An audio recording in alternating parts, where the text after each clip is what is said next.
And پہ ان کے پاس argument صرف یہ ہے کہ یہ اگلے لوگوں کی کہانیاں ہیں جو آپ بیان کر رہے ہیں. آپ حیران ہوں گے کہ یہ کیسے ہو سکتا ہے. جی مسلمان بھی یہی کہتا ہے. جب آپ کو کہتا ہے یہ آیات جو ہے بتوں کے بارے میں نے تو انبیاء کے بارے میں بتا دی, اب یہ بھاگ نہیں سکتے. جب یہ کہتے تھے یہ من دون اللہ جو ہے وہ بت ہے, میں نے بتایا انبیاء کو بھی من دون اللہ کہا گیا. اگر اللہ کے مقابلے پہ کوئی کھڑا کر دے, انبیاء کا کوئی قصور نہیں ہے, قصور کھڑا کرنے والوں کا ہے. تو الٹیمیٹلی ان کے پاس آخری بہانہ یہ ہے کہ اگلے لوگوں کی کہانیاں جس طرح کافر کہتے تھے. اب آپ سوچیں گے مسلمان یہ کیسے کہہ سکتا ہے. کہتا ہے مسلمان جب یہ کہتا ہے کہ کافروں کے بارے آیتیں نازل ہوئی ہیں, ایت یہود و نصارہ کی بات ہو رہی ہے, تو یہی کہہ رہے ہیں نا آپ کو کہ اگلے لوگوں کی کہانیاں ہیں, یہ ہمارے اوپر نہ اپلائی کرو قرآن و سنت کو. اور کیا مطلب ہے اس کا؟ تو اس کلمہ کو کافر سے, اس کلمہ کو غدار سے پوچھو قرآن اس لیے نازل ہوا تھا کہ تم لوگ یہ بکواس کرو کہ یہ اگلے لوگوں سے متعلق چیزیں ہمارے سے متعلق چیزیں ہی نہیں ہیں. اور لانتی ہو, یہ لانتی ہو تو بہت چھوٹا لفظ ہے, یہ کافر ہیں جو یہ بات کلیم کر رہے ہیں کہ یہ اگلے لوگوں کی کہانی ہے. اور بھائی سورۃ البقرہ اللہ نے شروع میں اس لیے رکھی کہ پتہ چلے کہ جب امتیں بگڑتی ہیں نا تو یہ سٹیپس طے کرتی ہیں. اس کا قطعاً یہ مقصد نہیں تھا کہ یہ امت وہ سٹیپ طے نہیں کرے گی. اب آپ سوچ رہے ہوں گے اس کے ثبوت میں, جی ثبوت میں بخاری مسلم حدیث ہے, تم بھی اگلے لوگوں کے پیچھے چل پڑو گے قدم با قدم, بالشت بر بالشت, حتیٰ کہ ان میں سے کوئی گوہ کے سوراخ میں بھی داخل ہوا تم بھی وہی کام کرو گے. صحابہ کرام نے پوچھا یہ اگلے لوگوں سے مراد کیا یہود و نصارہ ہے؟ آپ نے فرمایا اگر وہ مراد نہیں تو اور کون سے لوگ مراد ہیں؟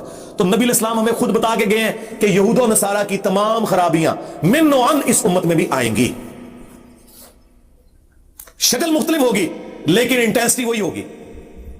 انہوں نے کہا اللہ کا بیٹا, انہوں نے کہا نور من نور اللہ. دیکھا اور وہ کہتے ہیں وچو نکلے ہیں. ہاں پھر وہ ایگزامپل دیتے ہیں, ایسے ہاتھوں کے اشارے بھی کرتے ہیں. اب انہیں کیا پتا کہ قرآن میں تو اللہ تعالیٰ نے فرمایا ہے قریب ہے آسمان پھٹ پڑے, زمین شک ہو جائے اور پہاڑ ریزہ ریزہ ہو جائے, ان دعوا للرحمن ولدا, کہ یہ رحمان کے لیے بیٹا تجویز کرتے ہیں. اگر زمین و آسمان اور پہاڑوں کے احساسات ہوتے تو ان پہ پھٹ پڑتے کہ اتنی بڑی گالی دے رہے ہو اللہ کو. انہوں نے وہ گالی ذرا مہذب انداز میں دے دی, جس طرح میں آؤٹ آف ویڈ لاک لفظ یوز کرتا ہوں. حالانکہ اسے میں اردو میں یا پنجابی میں بولوں تو وہ بڑا سخت لفظ ہے, آؤٹ آف ویڈ لاک, شادی کے بغیر پیدا ہونے والا. تو کام تو یہی کر رہے ہیں کہ یہ الفاظ مختلف استعمال کرتے ہیں, کام انہوں نے وہی ڈالا ہوا ہے, وہی خرابی ان کے اندر موجود ہے. تو نبی اسلام نے فرمایا کہ تمہارے اندر وہی خرابیاں آ جائیں گی. اچھا وہی ڈاکٹر اشرف آصف جلالی صاحب جو توحید کے نام پر توحید کے خلاف حملہ کرنے کے لیے کانفرنسز کرتے ہیں, توحید کانفرنس کے نام پہ, یہ حدیث ان کی موت ہے بخاری مسلم کی. ان کے پاس کوئی چارہ نہیں تھا, انہوں نے کہا کہ اس سے مراد یہ ہے کہ یہود و نصارہ کا فیشن جو ہے نا میری امت میں آ جائے گا.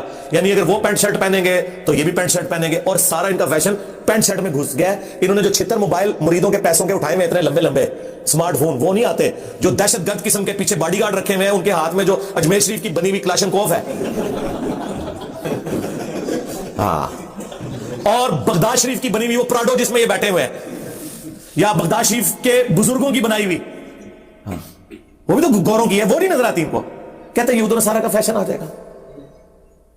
ہم نے اس کے جواب میں کہا تھا نہ, پرانیاں گلاں, پرانے بانے, پرانے بابے لے جاؤ. اس کا شان نزول, شان ارشاد جامعہ ترمذی میں موجود ہے. ہمارے نبی نے خود ہمیں کلیئر کر دیا کہ میں اپنی امت کو ڈرا رہا ہوں کہ یہود و نصارہ کے فاسد عقائد بھی میری امت میں آئیں گے, تم نے ان سے بچنا ہے. جامعہ ترمذی میں وہ حدیث موجود, مشکات میں موجود, اور سورۃ الاعراف کی آیت نمبر 138 کے کانٹیکسٹ میں مفسرین اس حدیث کو لیتے ہیں کہ غزوہ حنین کے موقع پر نبی اسلام اپنے صحابہ کے ساتھ ایک جگہ سے گزرے. ایک درخت تھا جسے ذات انوات کہا جاتا تھا. وہاں مشرکین عرب اپنا اسلحہ لٹکاتے تھے, ٹچ کرتے تھے, اور ان کا یہ عقیدہ تھا کہ جب ہم تھوڑی دیر کے لیے اپنی تلوار یہاں لٹکا دیں گے نا تو اس کی برکت سے ہمیں جنگ میں فتح ہوگی. تو صحابہ کرام نے, سرکار بریلوی دیوبندی اہل حدیث شیعہ نے نہیں, صحابہ کرام نے حضور کو مشورہ دیا, یا رسول اللہ آپ بھی ہمارے لیے ایک درخت مقرر کر دیں, ہم بھی وہاں اسلحہ لٹکا لیا کریں. مجھے بتائیں کیا کوئی صحابی شرک کا مشورہ دے گا؟ نیور.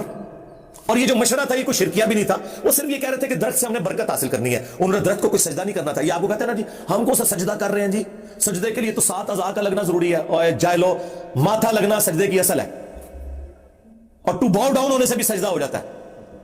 بے شرمو. اور صحابہ کرام کی کوئی ایسی نیت نہیں تھی, لیکن نبی اسلام نے اسے بھی شرکی ایکٹیویٹی قرار دے دیا.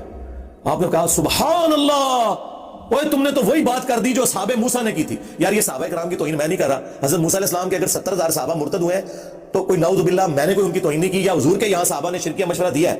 بقول حضور کے. تو میں نے اس میں کوئی صحابہ کی توہین نہیں کی, انسان تھے نا, پیغمبر تو نہیں تھے, غلطی ہو سکتی ہے. اور تم نے تو صحابہ موسیٰ والی بات کر دی کہ جب وہ سمندری جھیل کراس کر کے ایک ایسی قوم سے گزرے, نبی علیہ السلام نے سورۃ الاعراف کی آیت نمبر 138 تلاوت کی. وہاں انہوں نے چند لوگوں کو بتوں پر اعتکاف کیے ہوئے, دھیان رکھے ہوئے بیٹھے دیکھا اور کہا کہ اے موسیٰ ہمارے لیے بھی اللہ کا کوئی بت مقرر کر دے.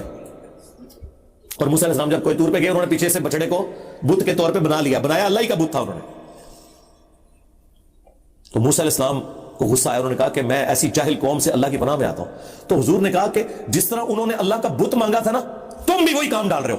اللہ اکبر, اندازہ کریں, حالانکہ درخت کو کوئی پوجا کرنے کے لیے نہیں مانگا تھا, نہ اس کے سامنے جھکنے کے لیے, صرف اس کے ساتھ ٹاکیاں لٹکانے کے لیے. ہاں, پیر شلوار شاہ. ہاں, اور یار ضیاء الحق کے مزار کے اوپر بھی لوگوں نے ٹاکیاں باندھی نہیں ہیں. حضور نے کہا تم نے تو وہی کام ڈال دیا آج. اللہ کی قسم تم بھی اگلے لوگوں کے پیچھے چل پڑو گے, یعنی جس طرح کے کام اگلے لوگوں نے کیے تم بھی کرو گے. آپ اس کو جوڑ لیں بخاری مسلم کی اس حدیث کے ساتھ, اللہ کی قسم تم بھی اگلے لوگوں کے پیچھے چل پڑو گے, قدم با قدم, بالشت بر بالشت. اور وہ سارے کام اب اس امت میں بھی ہو رہے ہیں. تو نبی علیہ السلام نے یہ مثال دی ہی شرکی ایکٹیویٹیز کے اوپر تھی.